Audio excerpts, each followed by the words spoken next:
ನಾನು ಬಸವರಾಜ ಆನೆಗುಂದಿ ಅಂತ. ಸೊ ತಮ್ಮಲ್ಲಿ ನಾನು ಕೇಳುವುದೇನೆಂದರೆ, ಇವತ್ತು ಆರ್ ಎಸ್ ಎಸ್ ಬ್ಯಾನ್ ಮಾಡ್ತಾರೆ, ನಾಳೆ ನಮ್ಮ ರೈತ ಸಂಘಟನೆಗಳನ್ನು ಬ್ಯಾನ್ ಮಾಡ್ತಾರೆ.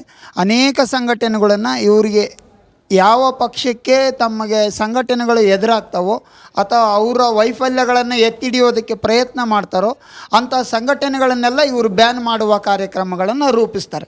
ಮೊದಲು ಒಂದು ವಿಚಾರ ಹೇಳ ಬಯಸ್ತೇನೆ. ನಾನು ಈ 100 ವರ್ಷದಲ್ಲಿ ಆರ್ ಎಸ್ ಎಸ್ಸನ್ನು ಒಂದು ಸಲ ಆದರೂ ಬ್ಯಾನ್ ಮಾಡಿದ್ದಾರೆ. ಮಹಾತ್ಮ ಗಾಂಧಿಯವರ ಕೊಲೆ ಆದಾಗ ಆರ್ ಎಸ್ ಎಸ್ಸನ್ನು ಬ್ಯಾನ್ ಮಾಡಿದರು. ತದನಂತರ ಇದೇ ಕಾಂಗ್ರೆಸ್ ಪಕ್ಷ ಪಂಡಿತ್ ನೆಹರು ಅವರ ಆಡಳಿತ ಕಾಲದಲ್ಲಿ ಆ ಬ್ಯಾನನ್ನು ವಾಪಸ್ ಪಡ್ಕೊಂಡಿತ್ತು. ಆವತ್ತು ಖಂಡಿತವಾಗಿಯೂ ಒಂದು ಕಾರಣ ಇತ್ತು.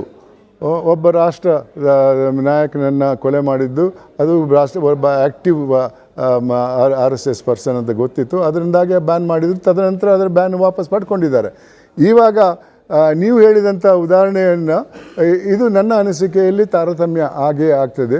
ಬ್ಯಾನ್ ಮಾಡುವುದಿದ್ರೆ ಎಲ್ಲ ಗುಂಪುಗಳನ್ನು, ಪಕ್ಷ ಅಲ್ಲ ಎಲ್ಲ ಗುಂಪುಗಳನ್ನು ಯಾವ ಕಾರಣಕ್ಕೆ ನೀವು ಬ್ಯಾನ್ ಮಾಡ್ತೀರಿ ಅಂತ ಮೊದಲು ಹೇಳಿಬಿಟ್ಟು ಬ್ಯಾನ್ ಮಾಡಬೇಕು. ಆವಾಗ ಅವರಿಗೆ ಕೋರ್ಟಿಗೆ ಹೋಗುವಂಥ ಒಂದು ಸಂದರ್ಭ ಇರ್ತದೆ. ಆ ಕೋರ್ಟಲ್ಲಿ ನಿರ್ಧಾರಕ್ಕೆ ಬರ್ಬೋದು ಕೋರ್ಟ್ನವರು,